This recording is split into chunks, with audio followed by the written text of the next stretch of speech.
poner anticonceptivos, pero que, por ejemplo, algo que me dijeron mucho es o que van a quedar infértiles o que forzosamente van a subir de peso y les va a dar acné. Unos métodos que sí pueden hacer que aumente mi apetito, sí.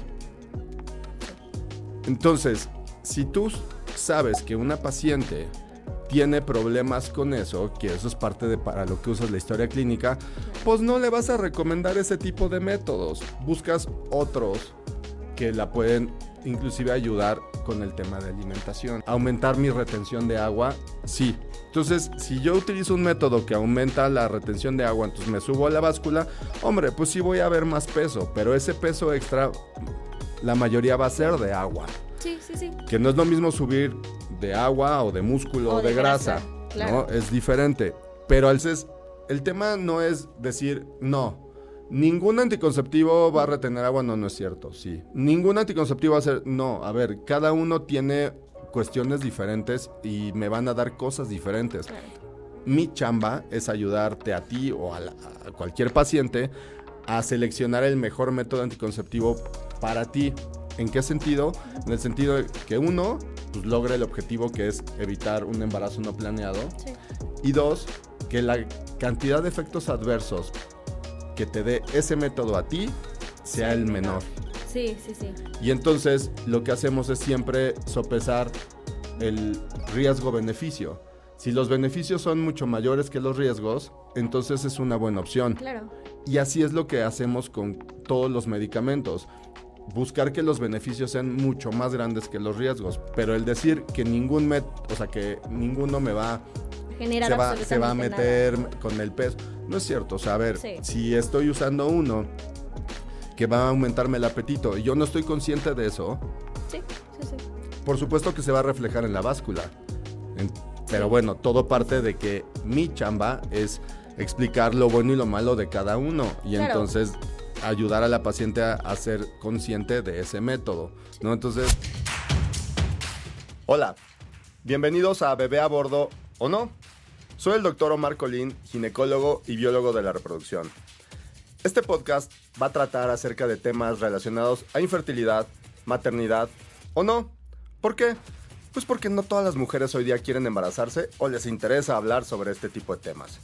Así que, sin más preámbulos, ¡vámonos! ¿Qué pues? Pues seguimos aquí en un episodio más de su podcast de confianza, Bebé a Bordo, ¿o no? Que ya me dijo la invitada, que es ¿o no? Bueno, es lo que dice ahora, tiene 22 años, no sé, está muy chiquita. Pero bueno, a ver, este episodio está, como todos los episodios está dedicado para ustedes. Esto es para que vean que se graba de corrido, que no hay edición. Es para ustedes. Pero ¿por qué subrayo que este es para ustedes? Porque en este episodio vamos a resolver muchas dudas ginecológicas, mitos, leyendas urbanas de muchos temas cotidianos, anticoncepción, infecciones, ETS, todos ese tipo de temas que son muy diarios en ginecología y los vamos a resolver. Entonces, para eso invité a una cantante que de verdad es cantante. Se llama Kenia García Feria, mejor conocida en el medio musical como Kenia Feria. Así es. Pero no solo es cantante, también es estudiante de la carrera de Nutrición y Bienestar en el Tecnológico de Monterrey. Y además de eso, ¿qué? ¿Directora, fundadora de Meditec? ¿O qué fue? Fui parte de la mesa directiva de Meditec. ¿Qué es Meditec? Meditec es un evento que se hace una vez al año. Ofrece consulta médica, nutricional, psicológica totalmente gratuita para la población en general. Uh-huh. Y bueno, hace algunos años estuve yo ahí organizándolo todo, desde la base, lo que fue Meditec, hasta conseguir médicos, nutriólogos y también a partir de los estudiantes y de su práctica es como damos toda esa atención gratuita. Ya. Antes de entrar en tema, ¿Verdad que sí eres cantante? Sí, no, real. O sea, esto no es fake. Yo soy cantante de base. De base soy cantante. Inicié desde que soy muy pequeña. Y bueno, si quieren escuchar mi música, pueden encontrarme como Kenia Feria en Spotify, en YouTube. Pueden utilizar mi música en Instagram, todo eso. Y obviamente también estudio nutrición. El día de hoy voy a ser voz de muchas de las mujeres que tienen preguntas acerca de la gineco, ¿no? O sea, hicimos este ejercicio de recoger preguntas para que el día de hoy un experto, el doc más experto en gineco, las conteste. Sí. Pues vamos a entrar a tema para que nos dé tiempo para que cantes tantito al final. Sí, claro, yo con mucho gusto. Con mucho gusto. Pues vamos a iniciar. Yo te aunque las preguntas son para mí, voy a empezar con una pregunta para ti. Sí. Cuando fuiste a tu primera consulta ginecológica, ¿qué pensabas? O sea, que primero, ¿fuiste tú solita? ¿Te llevó tu mamá? Sí. Me llevó mi mamá, pero entré yo sola, por decir, ella como me dio mi espacio, me dejó entrar a mí solita, y lo primero que pensé fue, ¿qué me van a hacer? ¿Me van a revisar? ¿Esto me va a doler? Yo tenía muchas preguntas, la verdad sí iba muy nerviosa, creo que es... pues algo, bueno, o sea, porque al menos a mí nunca me hablaron antes de qué iba a suceder con el médico, ¿no? O sea, ahí adentro. Entonces, para mí sí era un momento de incertidumbre. Creo que el platicar desde antes como de, oye, va a pasar esto, no pasa nada, o sea, tranquila. Y al final, pues, la verdad es que todo bien. La doctora fue un amor, todo fue muy bien cuidado, delicado, etc, etc, etc. Y ya, o sea, creo que a partir de ahí, o sea, entiendes que no es algo tan como choqueante, ¿no? O sea... Como pudiera pensarse. Como pudiera pensarse, claro, sí, sí. Muy bien. ¿Así? Pues es que te lo pregunto porque muchas veces, como alguna vez lo platicamos en clase, les cuesta mucho trabajo ir al ginecólogo. Sí. Sí. No importa si es hombre o mujer, si es ginecólogo o ginecóloga, es muy difícil. Sí. Y muchas veces no van o van porque ya pasó algo malo. Sí. ¿Me explico? Entonces, es decir, a veces el compartir algunas experiencias puede ayudar a que más gente diga, pues claro. no es tan rudo, sí voy, ¿no? Sí. O sea, la idea es hacer medicina preventiva. Claro, o sea, para mí eso es como súper importante, el tomarlo desde antes, llegué aquí porque quiero hacerlo una rutina o quiero hacerlo ya como parte de mi vida, es para mí así como súper importante y como que sí quede mucho en la mente de, no es solo, ir al médico no es solo cuando... ya estás como mal, ¿no? Cuando estás en las últimas, cuando ya tienes dolores, cuando ya sientes así que te vas a morir, ¿no? Uh-huh. Entonces, sí, o sea, justo esto que dices de tómalo como un preventivo es súper importante. Y sobre todo también en gineco, o sea, las mujeres real, como dices, tardan mucho tiempo o hasta que de verdad ya es algo muy avanzado o ya, pues sí, es algo de más cuidado, ¿no? Entonces... Muy bien. Pues listo. ¿Qué quiere saber usted el día de hoy? ¿Qué quieren saber? ¿Qué queremos saber? Bueno, de las primeras preguntas que recibí, sobre todo es... es que eso hay que aclararlo. Se juntaron preguntas sí. de diferentes amistades, de la prima, del amigo, de la novia, del amigo, de la amiga, de...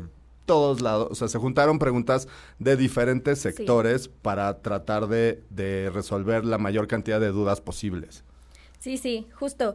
Y muchas de las que recibí son de los métodos anticonceptivos, ¿no? O sea, siento que también en la edad en la que estamos mis amigas y yo y pues más o menos como que la gente que me sigue, ahorita es el tema de anticonceptivos, ¿no? Y que se quieren poner anticonceptivos, pero que, por ejemplo...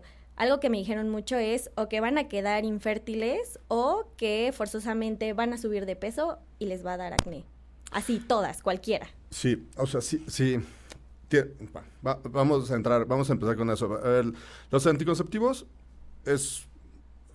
son un medicamento, son una opción terapéutica.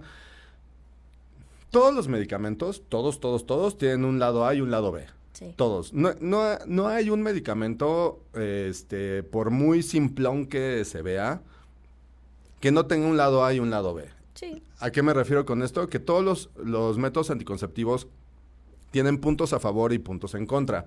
No hay ninguno que sea inocuo o 100% bueno. No. ¿Tienen algunos puntos malos? Por supuesto que sí. Lo que debemos de hacer en medicina, en particular en gineco, es siguiendo las guías de práctica clínica o las guías de la OMS para ayudar a seleccionar el método anticonceptivo a cada paciente, es revisar la historia clínica de la paciente, hacer una valoración completa, un ultrasonido, una exploración ginecológica armada, es decir, ultrasonido, citología cervicovaginal, exploración mamaria, y eso junto con la historia clínica y junto con las características de la paciente. ¿Por qué? Porque no es lo mismo una paciente que tiene una pareja sexual estable y lo único que quiere es evitar un embarazo no planeado, claro, versus la paciente que no tiene una pareja sexual estable sí, y que tiene varias parejas. Punto. Sí. O sea, no es el mismo tipo de paciente. Podrán tener la misma edad, podrán ser hermanas gemelas, o sea, la misma historia, comen lo mismo, okay, pero no, las necesidades no son las mismas. Entonces, todo eso se tiene que individualizar para entonces ayudar a la paciente a elegir su método. Ahora, en particular, la primera pregunta que yo creo que siempre hacen es, ¿voy a engordar? 100%. A ver. Engordar y acné, o sea, varias de esas, muchas.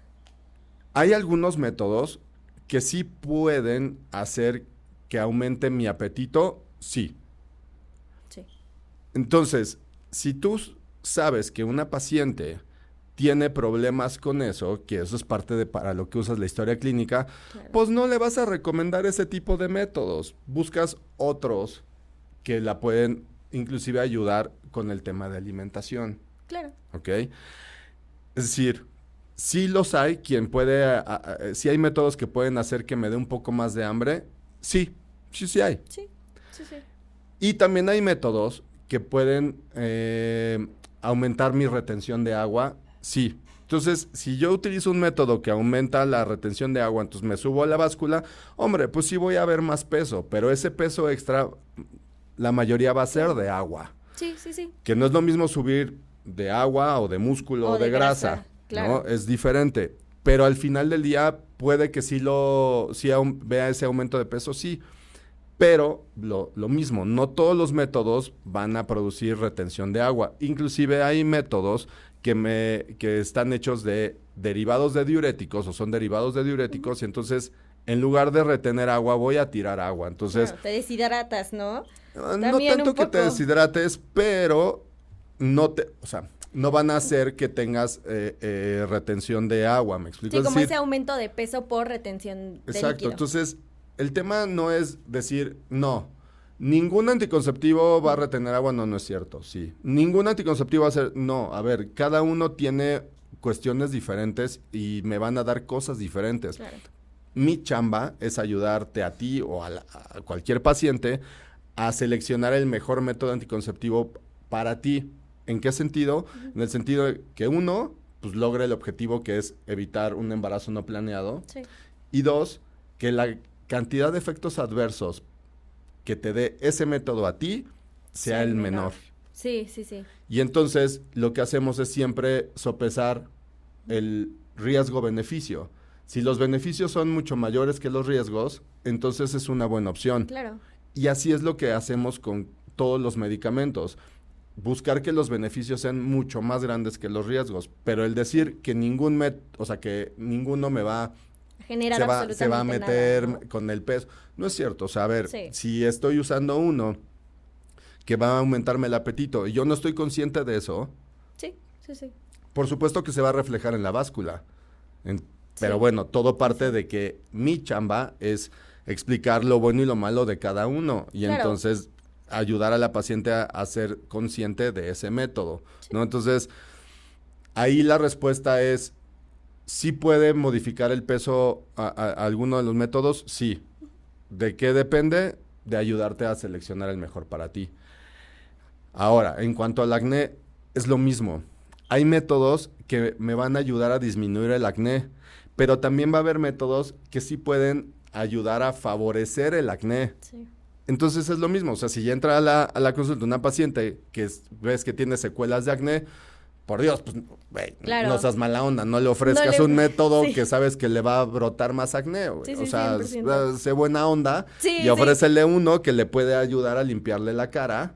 Claro, ¿no? Y creo que también va mucho de, o sea, tú te das cuenta, o sea, cuando llega alguien, pero cuando llega alguien y todo, te das cuenta y como vas platicando, esta parte como de ir recabando la historia clínica y así pues te vas dando cuenta hacia dónde va a lo mejor un poco. O sea, obviamente yendo hacia lo que necesita a nivel ginecológico, pero también como dices, pues no le vas a decir como de, ¿tuviste acné? Bueno, tómate estos que te van a sacar más. Es que sabes que, sobre todo, creo que en primeras consultas es chamba de nosotros el tratar de resolver todo ese tipo de dudas, aunque no me las preguntes, porque a lo mejor no me las estás preguntando porque estás toda paniqueada de que un extraño o una extraña te revisó. Sí, de que es tu primera consulta, ¿no? Y de que vas nerviosísima.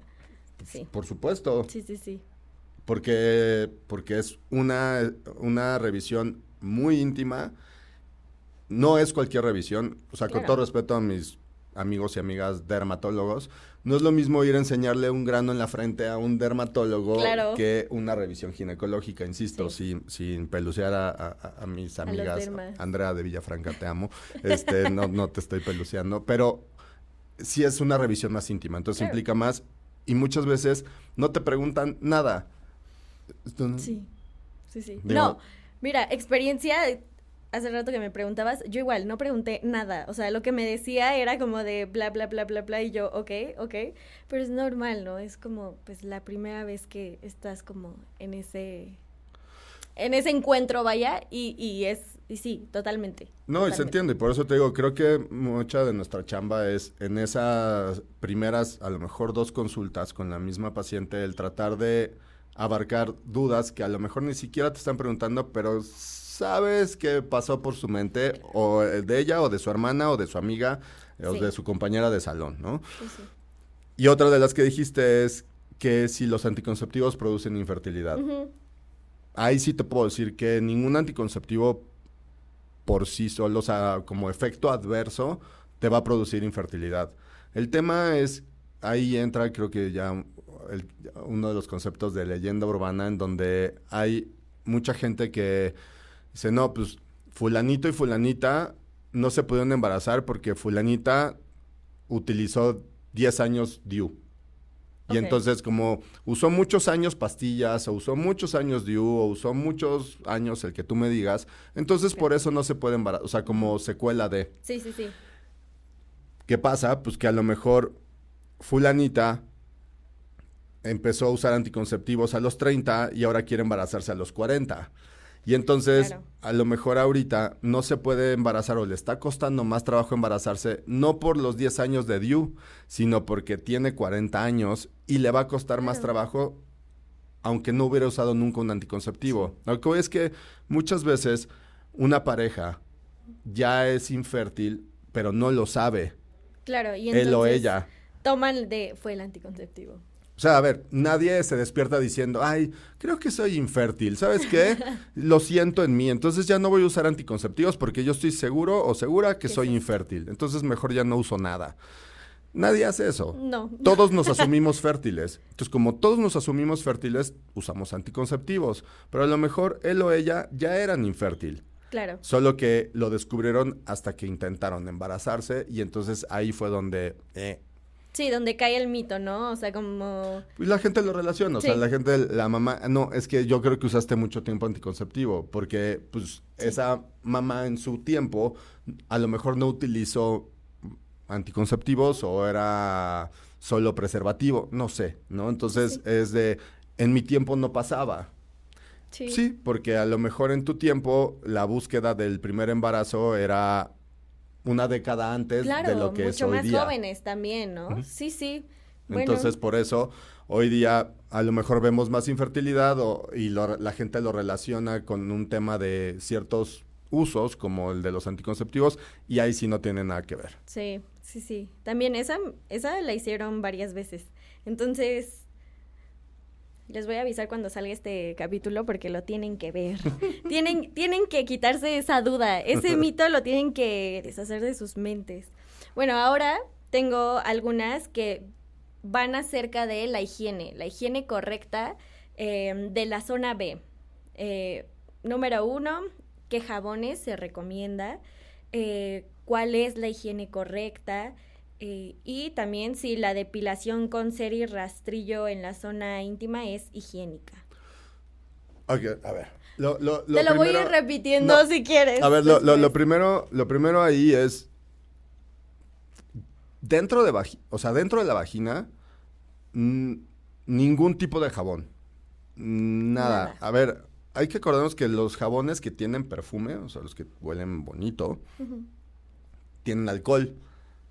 El alcohol fija la fragancia en el cuerpo, entonces el alcohol al final del día también deshidrata. Entonces estás irritando una piel que es más sensible utilizando un jabón que tenga aroma. Entonces, la vagina, dentro de vagina es agua. O sea, no necesitan utilizar ningún jabón adentro, ni mucho menos. Es diferente que si una mujer utiliza un jabón neutro, pero por fuera. Por dentro de vagina, nada. Nada. Esto me lleva a otra cosa que estábamos platicando hace rato. A ver, hay muchas mujeres que tienen esa inquietud de que como querer cambiar el olor de vagina. Sí, los desodorantes, vaya. Sí, o sea, es que no me gusta cómo huele, ¿no? Pero un olor normal, o sea, olor normal, porque dato. Y yo. Es que ese es el punto. Porque dato, sí. O sea, ese es el punto. La vagina tiene un olor característico. En medicina llamamos olor sui generis, es decir, que solo parte, ¿no? Eso huele a eso, ¿me explico? Sí. Es como la axila.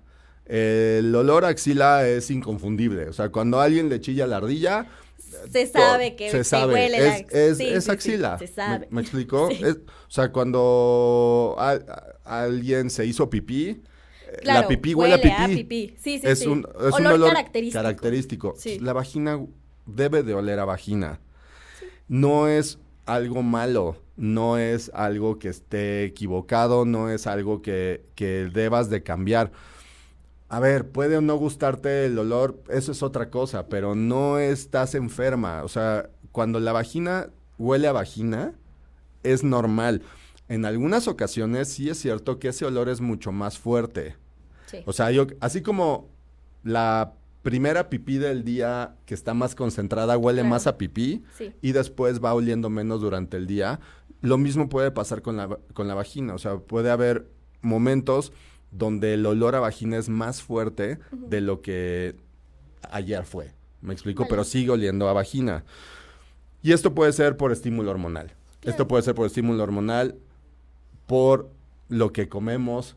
O sea, hay alimentos que pueden cambiar como olemos.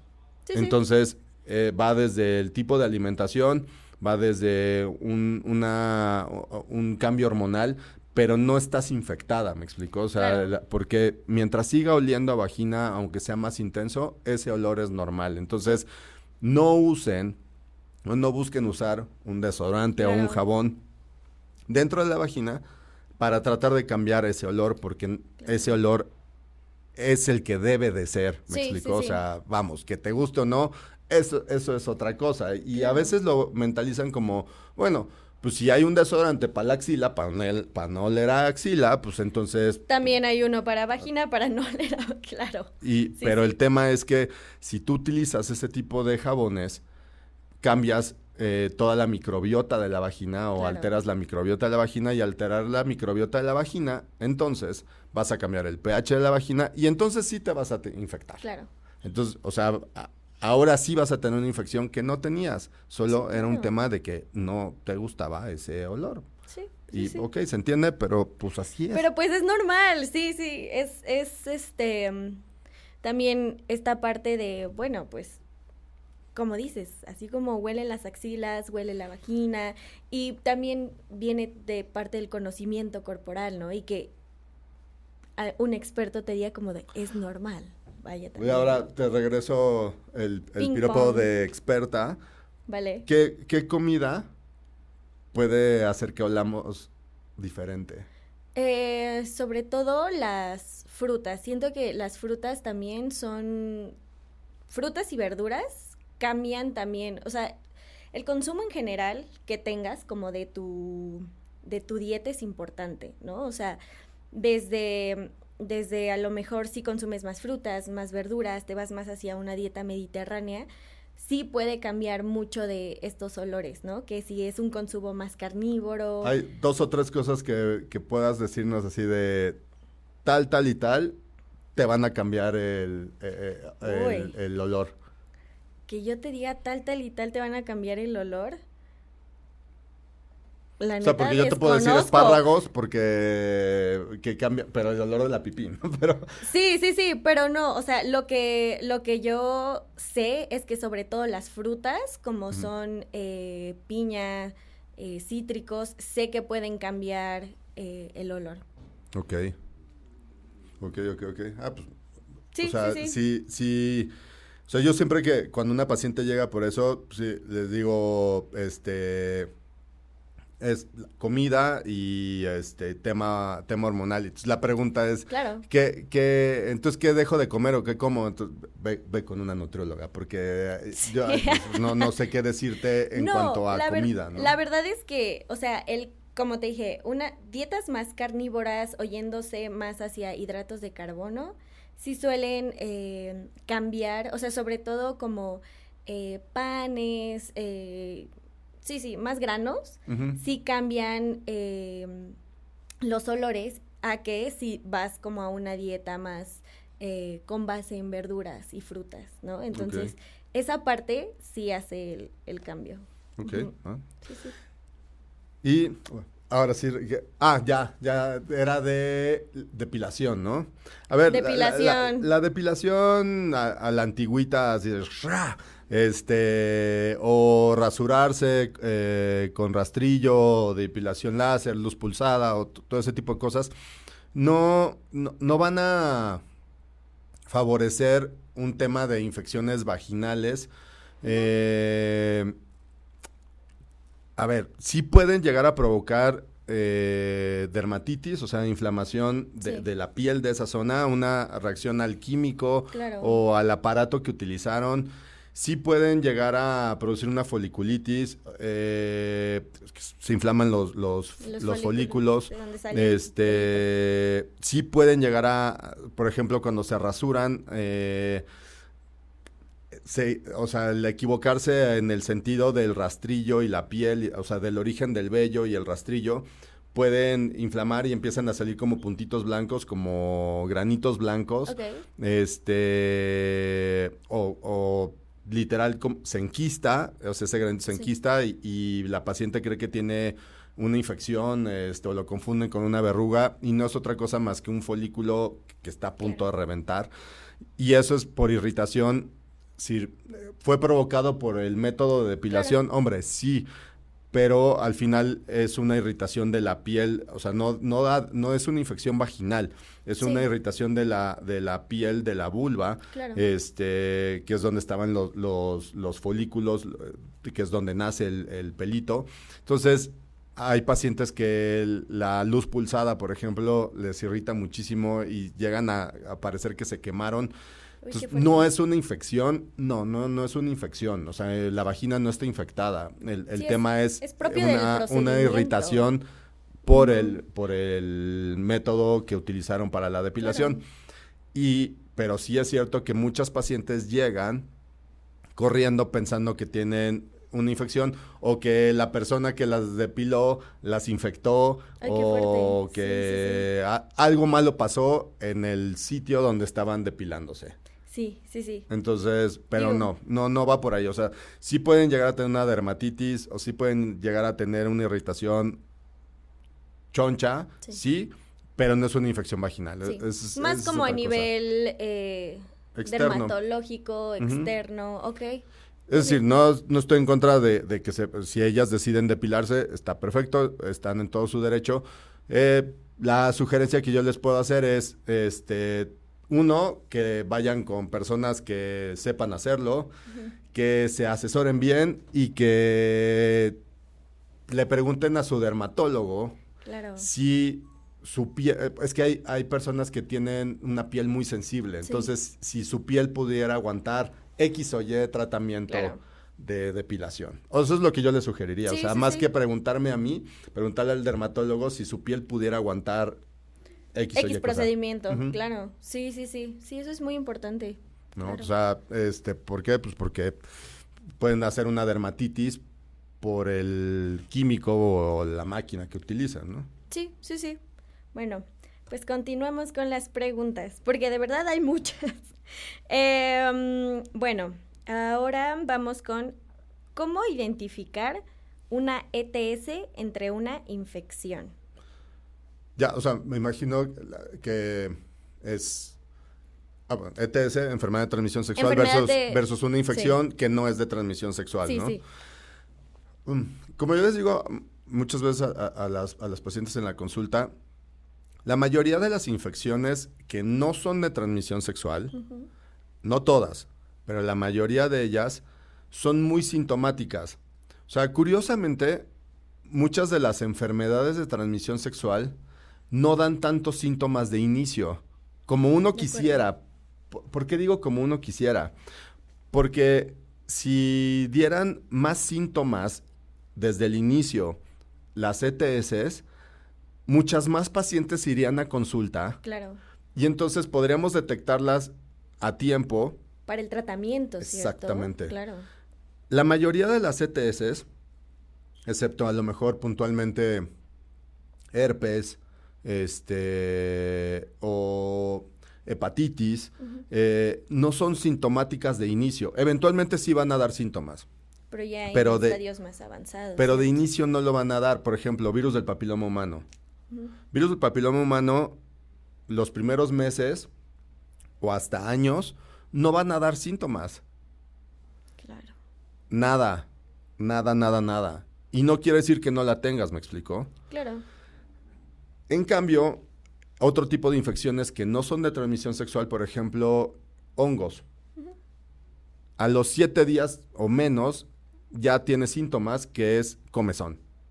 O sea, el típico síntoma de una infección por hongos es la comezón. Okay. Entonces, y ese síntoma no va a tardar más de una semana en que lo tengas. Y va a ir subiendo, hasta que ay, como me rasco. ¿Me explico? Entonces, pero no es de transmisión sexual.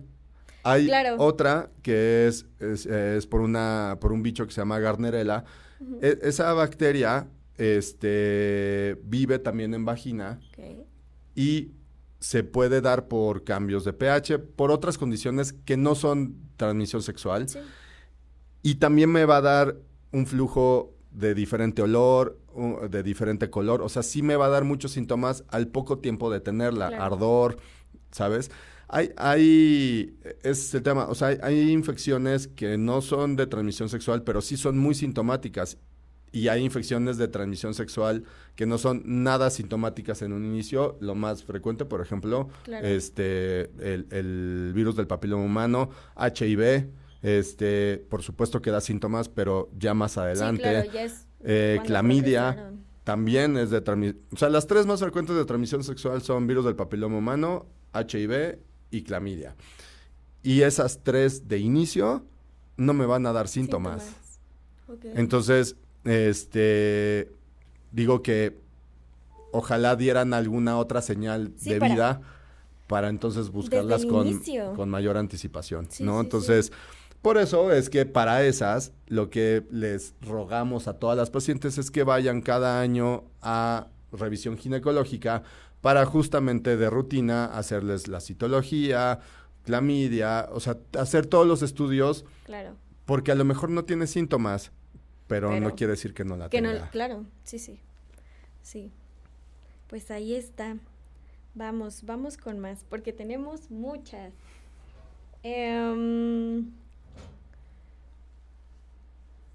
Muy bien. ¿Cómo debe de verse el flujo normal? Creo que esa es una pregunta como súper básica y que a lo mejor también, o sea, como por cualquier pequeño cambio, así de que, ay, ya me cambió o sea, no sé, era transparente y ahora es un poquito más blanco y a lo mejor pues no tiene nada. No tiene nada malo. Y llegan y es como de tranquila, es normal, ¿no? A ver, pues lo acabas de describir.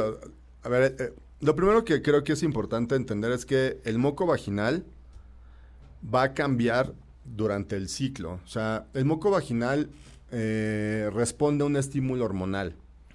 Si nosotros dividimos un ciclo en 28 días, por ejemplo, 14 y 14, 14 antes de la ovulación, 14 después de la ovulación, el ciclo va a tener un estímulo, la primera mitad por estrógenos y la segunda mitad por progesterona. Entonces, cuando el flujo o el moco vaginal es estimulado por estrógenos, las características que va a tener va a ser transparente, más líquido, más como moco de gripita así transparente. Sí. Es ese tipo de moco.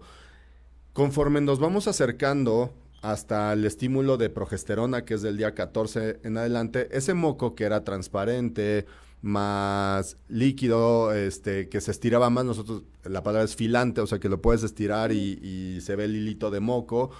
Ese moco va a cambiar a ser más blanco, más espeso, y eso es por el estímulo de la progesterona. Es decir, mientras la paciente esté teniendo un ciclo hormonal normal, va a tener primero un moco más transparente y luego un moco más espeso, más blanco espeso, ¿ok? Y no hay infección ni en el uno ni en el otro.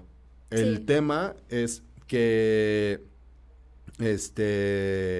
está respondiendo ese moco a un estímulo hormonal diferente, primero por estrógenos y luego por progesterona, pero esas son las características normales.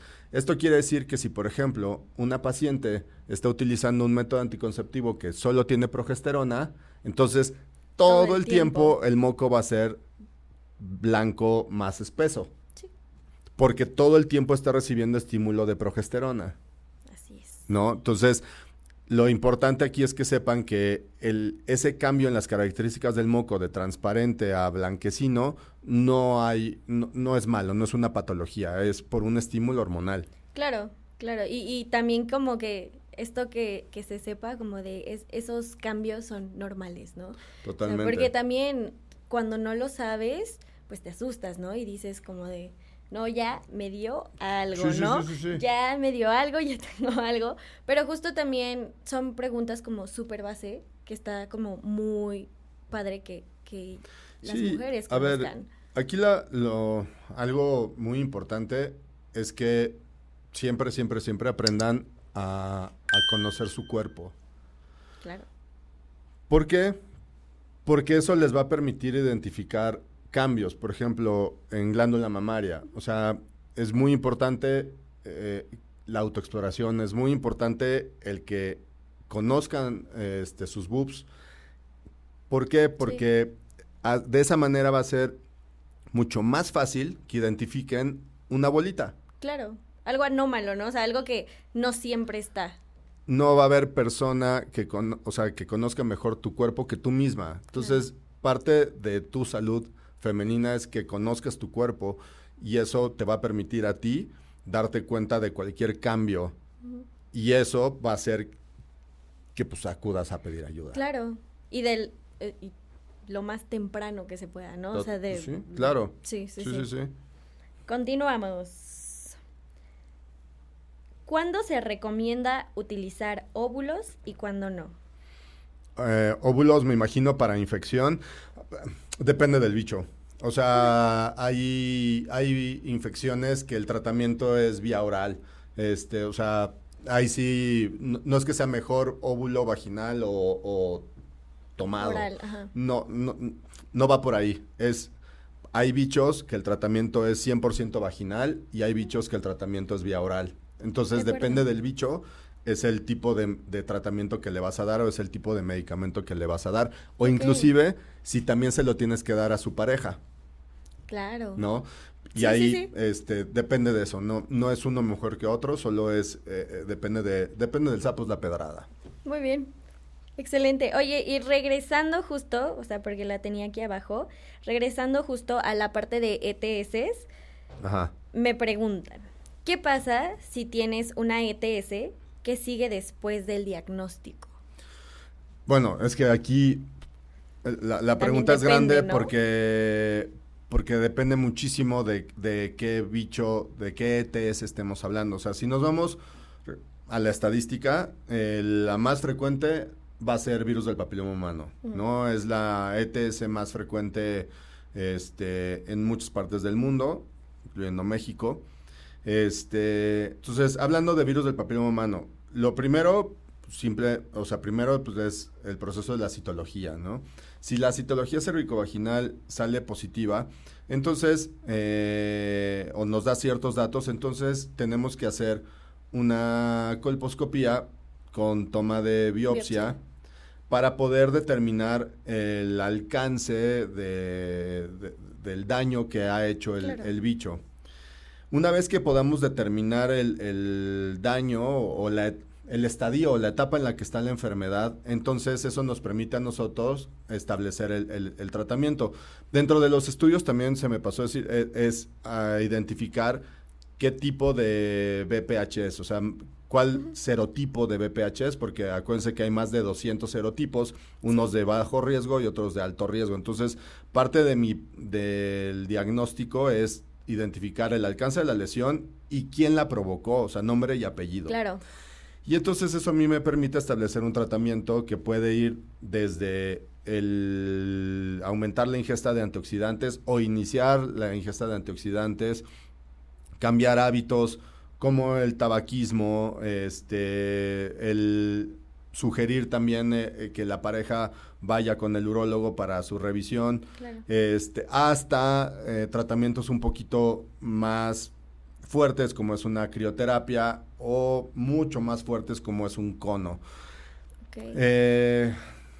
Depende de qué, pues del grado de invasión, depende del tipo de bicho, del grado de invasión. La idea es evitar que eso se puede evolucionar a un cáncer, ¿no? Claro. Entonces, la idea es evitar eso. Entonces, depende del estadio y del momento de la enfermedad y del tipo de bicho, es el proceso que hay que seguir. Por eso, pues, aquí el consejo de toda la vida es, háganse sus citologías todos los años. Si no tienen la citología de su pareja, porque los hombres también nos podemos hacer citologías, pues condón, ¿no? En lo que todos muestran sus credenciales. Claro. Condón, vacúnense, pónganse Sí. la vacuna contra el virus del papiloma humano, que es la misma para hombres y para mujeres. Entonces, pues mientras prevención y prevención, ¿no? Y Sí. eso es lo que tenemos que hacer con todas las ETS, medidas de Prevenirlas, prevención. Claro. Porque al final tú no sabes si la persona que está frente a ti lo tiene o no lo tiene, o sea, Sí, claro. no te consta, Sí, a menos sí, que sí. sí llegue con un estudio. Con su credencial. Con su credencial. Y Mira, que diga, verdaderamente no. Sí. listo, pues date.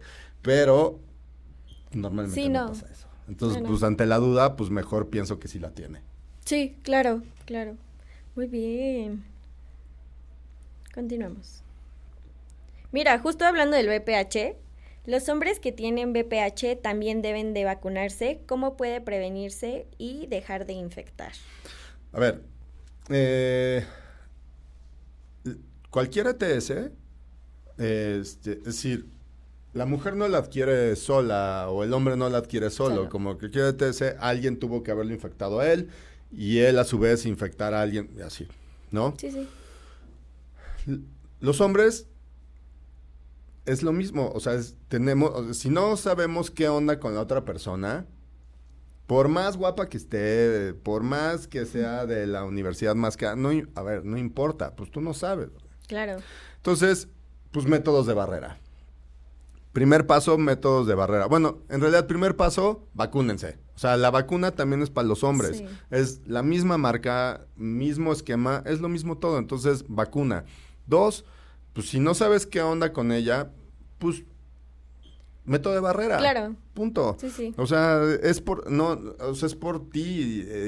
Sí, por cuidarte. Y por tus futuras parejas. Claro. Y es por tu salud, sí. punto. Entonces, método de barrera. Y si eventualmente esa persona se convierte en tu pareja estable, pues creo que amerita que los dos se hagan sus respectivos estudios para que sepan los dos que están sanos. Sí. Porque también un hombre puede hacerse estudios de ETS, no solo la mujer, sino también nosotros podemos hacerlo para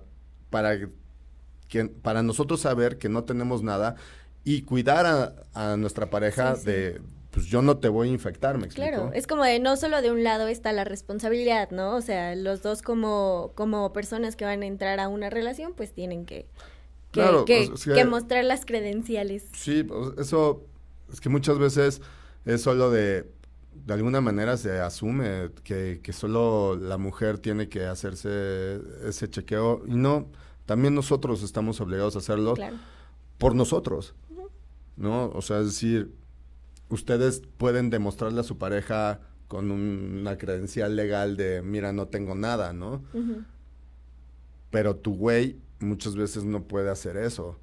Asume que no tiene porque, pues, como tengo sexo contigo y tú no tienes nada, entonces seguro yo no tengo nada. Está limpio, pero ¿no? ¿cómo sabes que tu pareja previa no te infectó ya? Claro. Y entonces ahora estás infectando a la pareja actual. Sí. ¿No? Sí, entonces, sí, como que asumes. No, y también yo creo que es como dices, por uno mismo, o sea, es tu salud, ¿no? Al final, aunque sea también parte de una credencial, creo que es parte de detección, ¿no? Y ahí, lo malo de eso es que, de las ETS, es que muchas veces en sociedades como las nuestras entra temas de tipo de educación en donde si una chava le pide a su güey, oye, ¿sabes qué? Lo que quieras, pero primero chécate. ¿Qué te pasa? Pues ¿con quién crees que te metes? Claro. Yo soy súper sano y demás. Sí, esta parte de cómo vas a dudar de mí. Un tema más social, vaya, ¿no?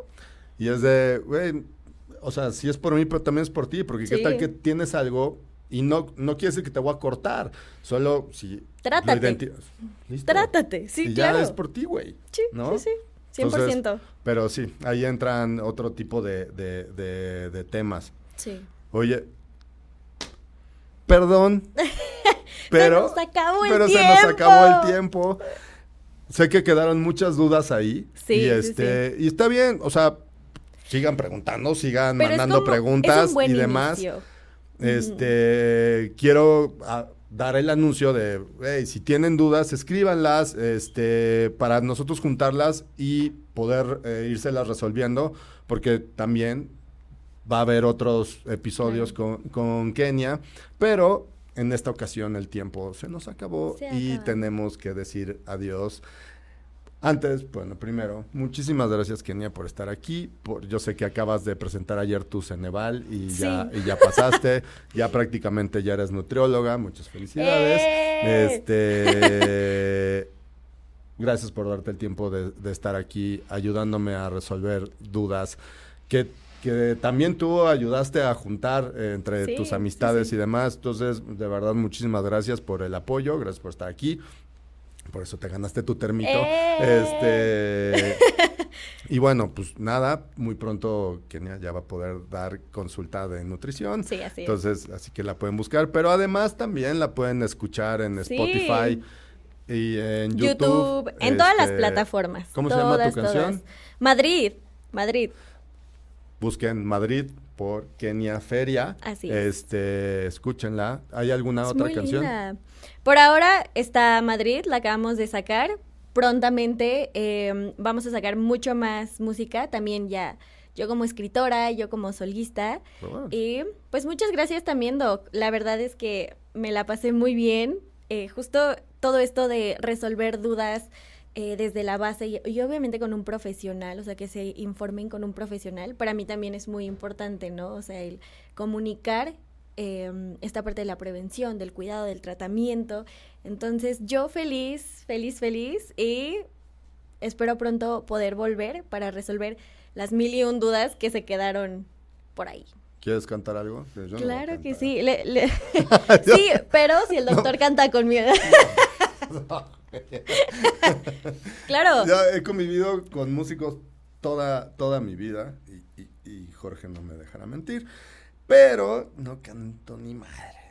Es el gusto nada más por la música, dice, es el gusto. Pero sí, claro, les canto un fragmento de Madrid, que es mi canción. Las cámaras para ella. Yo me tapo. Ahí va. Vuelvo a Madrid, mi sueño está ahí, cago con mi amor por ti. Desesperación y la ilusión de que te quedes junto a mí. Y no hay vuelta atrás, yo ya te he dejado aquí. Oh. Ah. ¡Bravo! Gracias. Canta bien, ¿eh? Sí sé cantar, no era broma. No era chiste local. Muchas gracias. Gracias, Doc. Bye. Hasta la próxima.